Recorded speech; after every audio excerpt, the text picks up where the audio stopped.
Hello friends, my name is Astha and I welcome you all to my YouTube channel JRF Achievers. So you all are worried about your syllabus, I know.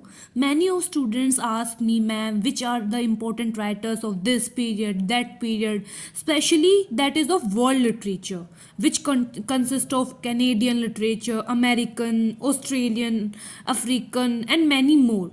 I thought to tackle your problem related to it. So today in this video I would discuss few African writers and their important works from paper point of view. So get ready with your pen and paper and list down all the important African writers and their works. And watch and listen the video till the end, and yes, please like and subscribe my channel if you found it useful. So let's start the video without wasting your time. So first and most important writer is Chinua Achebe. He is very important from paper point of view क्योंकि इसका questions आ जाता है काफ़ी बार इनके बारे में, इनके works के बारे में. So let's discuss about him. So he was a novelist, poet, critic and he was born in a Igbo town of Nigeria. So जो ये इग्बो टाउन है इसका रेफरेंस हम इसके वर्क्स में देखेंगे. जैसे इनका एक वर्क है, 3 वर्क्स है, that is called African trilogy, things fall apart, no longer at ease and arrow of God. So these three consist of African trilogy. इनको हम अफ्रीकन ट्रायोलॉजी बोलते हैं एचएबी के. और इनके अंदर जो ये थिंग्स फॉल अपार्ट है जो कि बहुत ज़्यादा इम्पोर्टेंट है, ये इसका मैग्नम ओपस भी बोलते हैं हम इसको. That and it was in 1958. और उनकी काफ़ी और नॉवेल्स है जैसे a man of people, ant hills of savannah. So ये इंपॉर्टेंट वर्क्स हैं जिनकी तरफ आपको एक बार ऊपर से आपको ओवरव्यू लेना होगा. एंड जो अचेबे के जो नॉवेल्स है वो फोकस करती है ट्रेडिशन ऑफ इग्बो सोसाइटी. जो इग्बो सोसाइटी जिसमें वो बोर्न हुए थे, जिसमें वो रेज हुए थे, उस सोसाइटी की ट्रेडिशन को वो फोकस करता है अपने वर्क्स में. And even he is called the father of modern African writing. उनको father of modern African writing भी बोला गया है. एंड मार्गरेट एटवुड, ठीक है, उन्होंने इनको एक मैजिकल राइटर बोला है, one of the greatest magical writer of 20th century. One more thing friends, he never received any Nobel prize. उनको कभी भी नोबल प्राइज़ नहीं मिला है. हाँ, उनको मैन बुकर इंटरनेशनल प्राइज़ मिला है 2007 में. सो एक बार इनके इम्पोर्टेंट नॉवेल्स देख लेते हैं हम. The first is things are fall apart and second is no longer at ease, third arrow of god जो कि अफ्रीकन ट्रायोलॉजी है, मैन ऑफ द पीपल जिसमें कि एक प्रोटेगनिस्ट है Nanga, and fifth is ant hills of savannah. So ये इनके important novels हैं. और एक बार इनकी शॉर्ट स्टोरीज़ की तरफ भी हम देखते हैं. Marriage is a private affair, dead man path, civil peace, girls at war. So ये इनकी इम्पोर्टेंट शॉर्ट स्टोरीज़ है. और शॉर्ट स्टोरीज़ का इतना ज़्यादा नहीं आता एग्ज़ाम में, बट आपको नॉवेल्स का आइडिया होना चाहिए. और इसके अलावा इन्होंने पोएम्स भी लिखी है जैसे vulture, behavior, soul brother, Christmas in Biafra. So ये उनकी पोएम्स हैं. सो एक बार आपको बस थोड़ा ध्यान में रखना है पोएम्स का और शॉर्ट स्टोरीज़ का, बट नॉवेल्स में ज़्यादा फोकस करना है. जैसे इनकी पहली जो नॉवल है थिंग्स फॉल अपार्ट, उसमें कुछ इंटरकनेक्शन वाली चीज़ें हमें याद रखनी है. जैसे कि फॉर एग्जांपल जो ये नॉवल है उसका टाइटल W.B. यीट्स की poem that is the second coming, उसमें से लिया है. द थिंग्स फॉल अपार्ट वो हमें द सेकेंड कमिंग जो कि W.B. यीट्स की पोएम है उसमें से लिया गया है इसका टाइटल. और इसमें उसने ओकोंको जो कि एक प्रोटैगनिस्ट है उसकी लाइफ के बारे में बताया है जो कि एक इग्बो सोसाइटी का लीडर है. ठीक है, तो इसमें देखो इग्बो का ट्रेडिशन हो गया एक तरीके से. Similarly in other novels also कि जैसे जो नो लॉन्गर एट ईज है उस नॉवल का जो क्लोजिंग लाइन है टी.एस. इलियट के एक वर्क है द जर्नी ऑफ मैगी, उसकी क्लोजिंग लाइन से इसका टाइटल लिया है। तो ऐसे ही हमें जो इंटरकनेक्टेड चीज़ें हैं जो एक राइटर को दूसरे राइटर के वर्क से कनेक्ट कर रही है या फिर कुछ और, तो इन चीज़ों को ध्यान में रखना है। किसी का टाइटल लिया गया है किसी और वर्क में से, तो ये चीज़ें हमें अच्छे से प्रिपेयर करनी है। और हमें एक स्पेशली थिंग्स फॉल अपार्ट की समरी पक्का आपको देखनी होगी, because it is very important from paper point of view. And remember parts of African trilogy are things fall apart, no longer at ease, arrow of God. So let's go on to the next, that is J.M. Coetzee. So let's start with his biography, that he is a South African novelist, essayist, even translator, and he received Nobel Prize in Literature in 2003. And he wrote a autobiographical novel, that is Boyhood, Scenes from Provincial Life. इसमें उनकी एक autobiographical novel है जिसका नाम है boyhood, scenes from provincial life, जिसके अंदर उसने अपने जो साउथ अफ्रीका में जो उसने अपने ज़िंदगी के जो कुछ साल बिताए हैं उनके बारे में उन्होंने एक्सप्लेन किया है। मतलब एक तरीके से अपनी ऑटोबायोग्राफी लिखी है उन्होंने, जो उन्होंने समय बिताया है साउथ अफ्रीका में, because he was from south Africa. And his experience in England was later recorded in Youth. एक अलग और है ऑटोबायोग्राफी यूथ नाम से, उसमें उन्होंने अपने एक्सपीरियंस इंग्लैंड में उनके जो एक्सपीरियंसेस थे उनके बारे में उसमें बताया है। तो एक तरीके से दोनों ऑटोबायोग्राफी हो गई।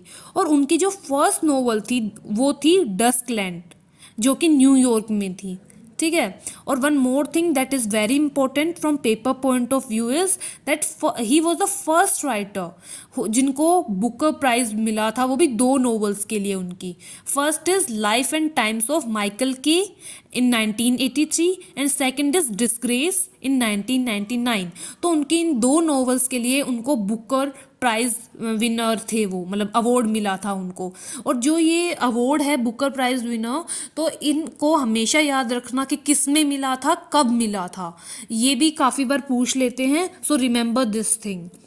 सो let's go into his work, कि उनके ये कुछ इंपॉर्टेंट वर्क्स हैं जो मैंने स्क्रीन पर दिखाए हैं, जैसे Dusklands, in the heart of country, waiting for barbarians, life and times of Michael K, for age of iron, master of Petersburg, disgraced, Elizabeth Costello, slow man. So ये इनके इंपॉर्टेंट वर्क्स है, काफ़ी बार ऐसे कर देते हैं। For example, let's take an example, आपको 3 work दे देंगे, waiting for barbarian, life and times of Michael K and Foe, और एक और दे देंगे जो किसी और का होगा वर्क।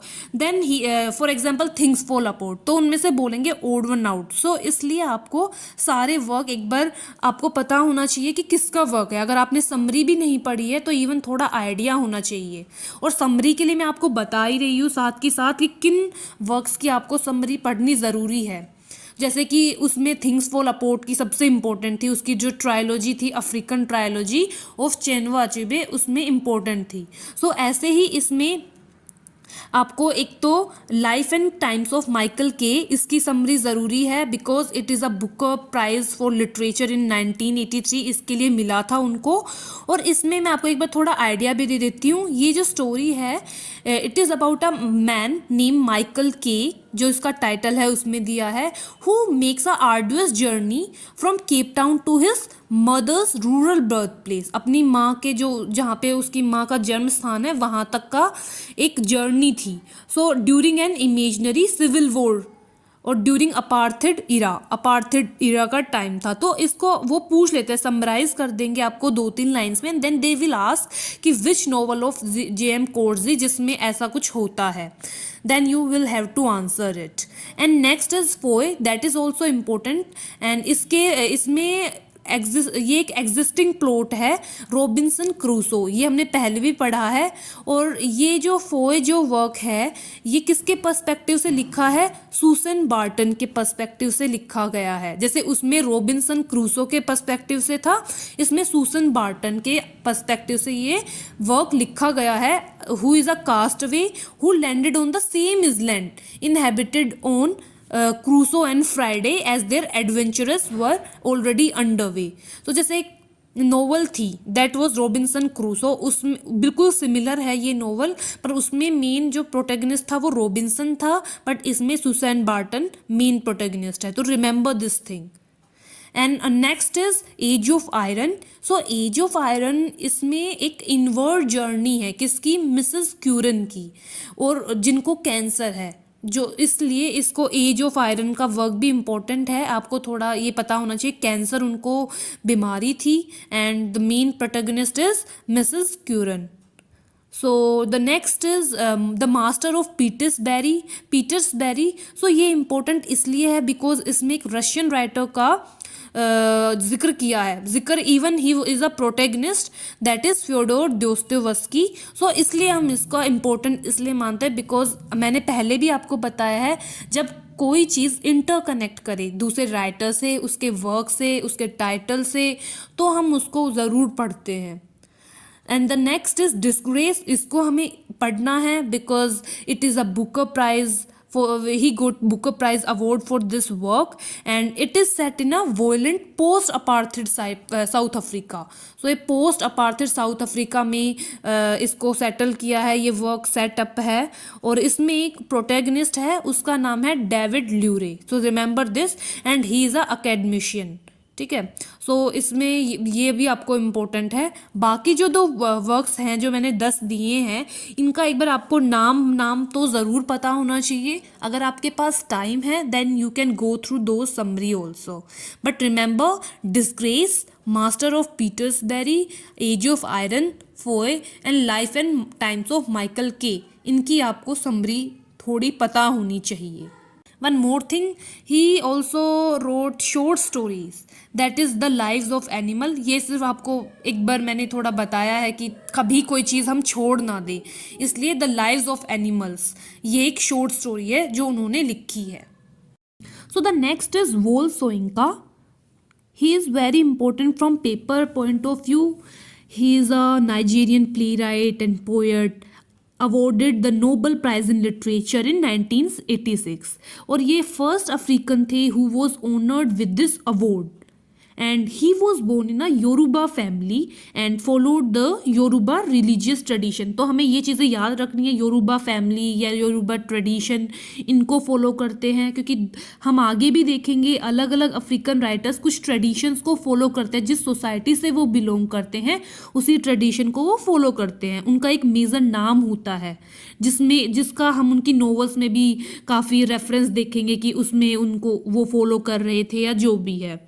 और his major play was the Swamp Dwellers, जो कि 1958 में लिखा गया था, and another major play is the Lion and the Jewel. तो इनका हमें पता होना चाहिए विद द समरी, इन अलोंग विद द समरी, इनकी समरी हमें अच्छे से पता होना चाहिए इन दोनों की, which one, Swamp Dwellers and the Lion in the jewel.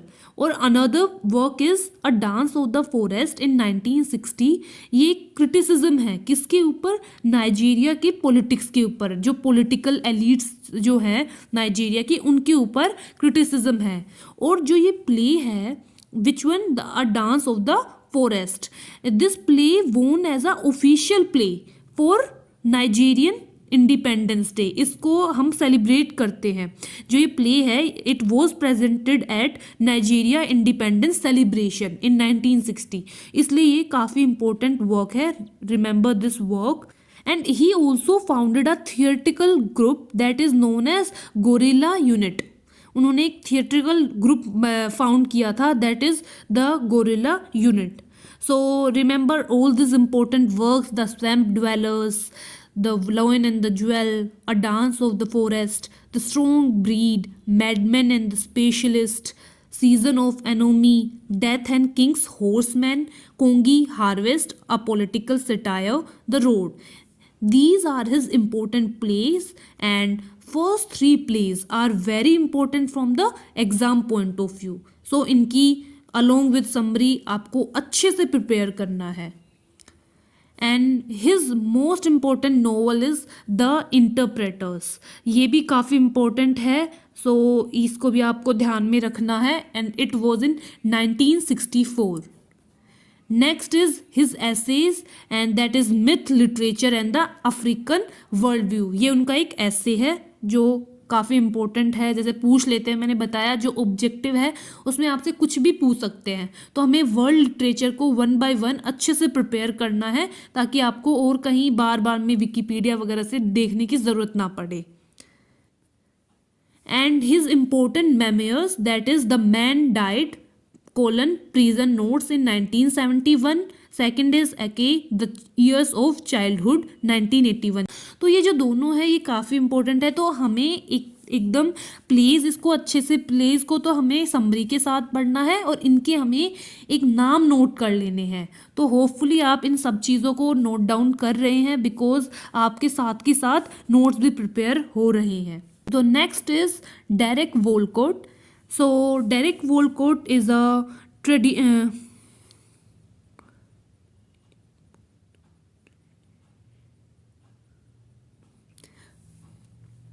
So the next is Derek Walcott. So he received Nobel Prize in 1992 and his important works are written below. That is The Dream on the Monkey Mountain, which is a play. Omerus, that is the poem. The Sea at a Dolphin, a play in one act. O Babylon, Walker and the Ghost Dance. Drums and the Colors, an epic drama. In the Virgins, The Castaway, a poem. And the muse of history. ये मैंने आपको कंक्लूडिंगली सारे works बता दिए जो important है. जैसे play को मैंने आगे लिख दिया है कि प्ले है, ये पोएम है. इनको मैंने सेपरेटली नहीं डाला, जैसे पोएम्स अलग, इसको मैंने एक ही उस पर डाल दिया, एक ही प्रेजेंटेशन में प्रेजेंट किया है आप लोगों के सामने. तो आप इनको अच्छे से एक बार पढ़ लेना. और इनमें से सबसे इम्पोर्टेंट है द कास्टवे. ये जो पोएम है ये काफ़ी इंपॉर्टेंट है.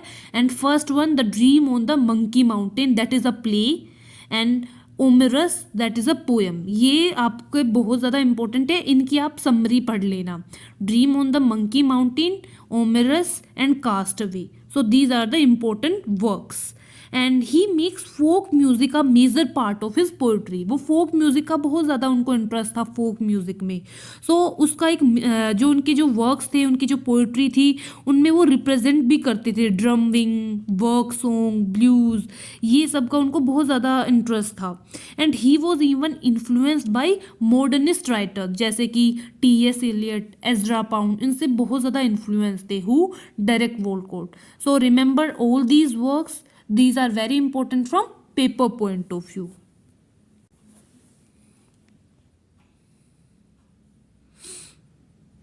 So the next is Ben Okri. So Ben Okri is a Nigerian poet and novelist, and he has published his first novel, that is The Flower and the Shadow, in 1980. So remember one more thing, ये चीज़ भी आपको ध्यान में रखनी है कि उनकी first novel कौन सी थी, flowers and shadows. And his best known work is the famished road. ये इनका सबसे मेन वर्क है, जो इम्पोर्टेंट वर्क बोलते हैं, जिनके लिए उन्हें बुकर प्राइज मिला था इन 1991. फेमिस्ट रोड, जिनके लिए उनको बुकर प्राइज मिला था. और ये जो फेमिस्ट रोड है उनकी एक ट्रायलॉजी और है जिसमें फेमिस्ट रोड भी आता है. So he is also famous for his trilogy famished road, songs of enchantment and infinite riches. ये इसकी ट्रायलॉजी है, जो ये ट्रायलॉजी बनाता है उसमें जो इम्पोर्टेंट वर्क्स है फेमिस्ट रोड, वो इस ट्रायलॉजी का ही पार्ट है. ये इस ट्रायलॉजी के लिए बहुत फेमस है Ben Okri. And his another famous novel is dangerous love in 1996 and it was set in Lagos of 1970s. सो ये डेंजरस लव जो नोवेल है ये भी काफ़ी इम्पोर्टेंट है. और इनकी एक अफ्रीकन एलिजी है जो एक कलेक्शन ऑफ पोएम्स है, जिसके अंदर अफ्रीकन एलिजी में इनकी पोएम्स का कलेक्शन है जो बेन ओकरी ने लिखी थी. So these are the important works. इन वर्क्स को आपको थोड़ा आइडिया होना चाहिए. और बेन ओकरी काफ़ी बार पेपर में आ जाता है बिकॉज वर्ल्ड लिटरेचर है, कुछ भी पूछ सकते हैं. सो आप लोगों को कुछ नहीं छोड़ना. सो द नेक्स्ट इज बूची एमचेटा.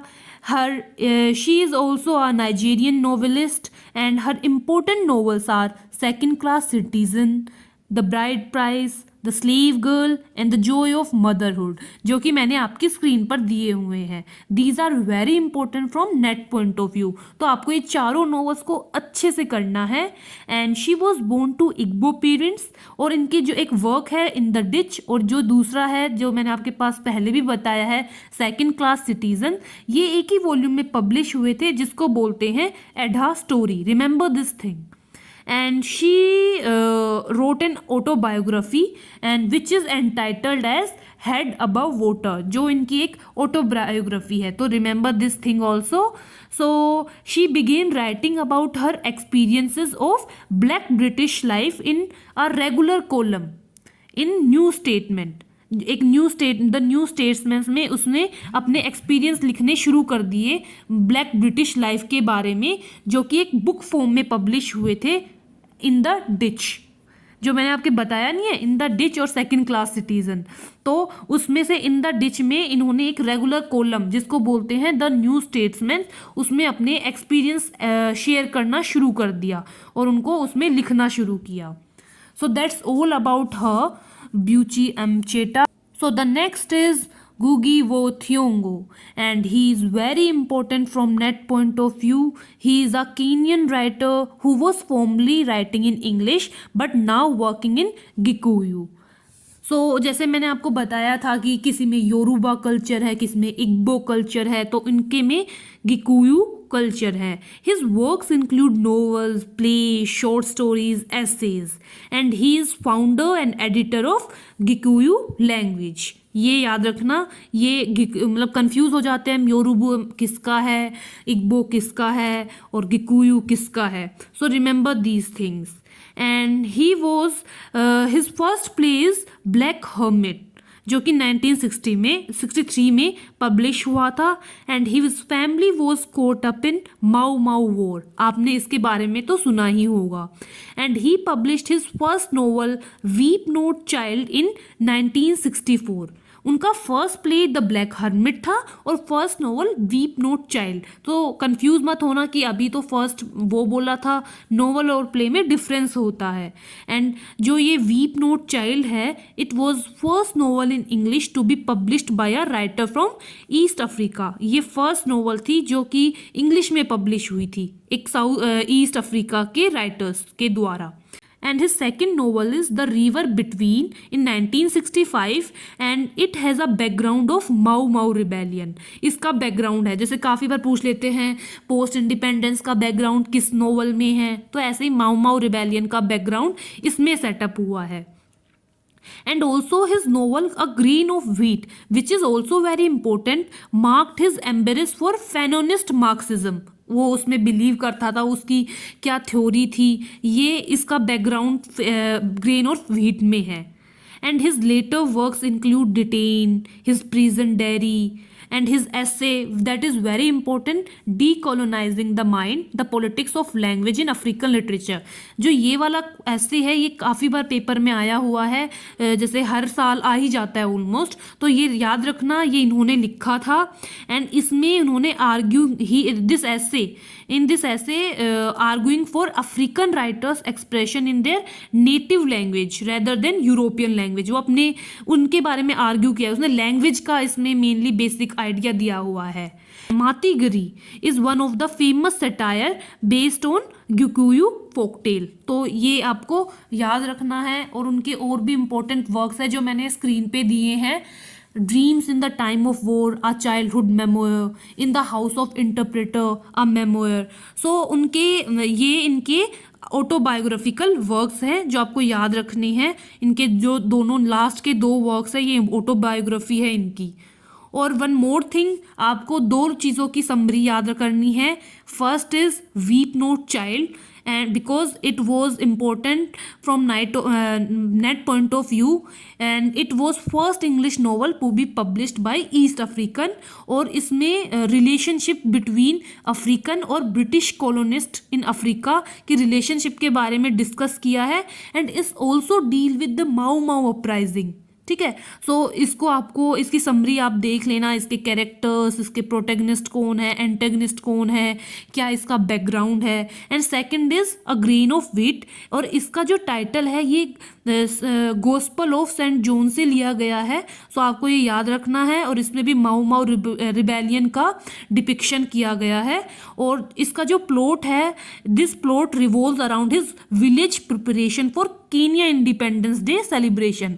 इंडिपेंडेंस डे सेलिब्रेशन का इनका जो विलेज में जो प्रिपरेशन हो रहा था उसका बैकग्राउंड सेटअप है, वहाँ उसके अराउंड घूमता है, इर्द गिर्द ये प्ले घूमता है। और इसके जो मेन कैरेक्टर्स हैं वो मुगो, मुम्बी, किहिका, कंजना, सो ये इनके कैरेक्टर्स हैं। तो आपको इन राइटर के बारे में अच्छे से पढ़ना है। इनके जो मैंने वर्क्स बताए हैं विद समरी कि ये उनके वर्क्स है जो इम्पोर्टेंट है। तो आज की वीडियो हम यहीं ख़त्म करते हैं। So thank you friends, that's the end of this video. और इसमें मैंने सारे राइटर्स को अच्छे से डिस्कस किया है, उसके important works along with their summary कि हाँ इसकी समरी इम्पोर्टेंट है, किसकी ज़रूरी नहीं है, ये भी मैंने आपको अच्छे से बताया है। तो आप उनको उसी अकॉर्डिंग पढ़ें जैसे मैंने आपके साथ डिस्कस किया है। तो आपको इससे बाहर जाने की ज़रूरत ही नहीं पड़ेगी, बिकॉज मैंने सारे अफ्रीकन राइटर्स कवर कर दिए हैं ऑलमोस्ट, जो कि नेट पॉइंट ऑफ व्यू से बहुत इंपॉर्टेंट है। And still if you find any doubt in your mind then you can join my Telegram group and link is given in the description box. And also like and subscribe my channel if you like this video. और इसके बाद भी मैं आपका सारा world literature try करूँगी, cover करवाऊँ ऐसे ही। और आपको अगर कुछ सजेशन देनी हो then you can also suggest me something कि जिससे आपके प्रिपरेशन में और हेल्प मिले और मुझे भी नए आइडियाज़ आए। मैं चाहती हूँ कि मैं इसी तरह कैनेडियन लिटरेचर, अमेरिकन लिटरेचर सारा आपका सिलेबस धीरे धीरे कवर करूँ। So thank you friends again and keep watching my videos and get intoxicated with literature. Thank you.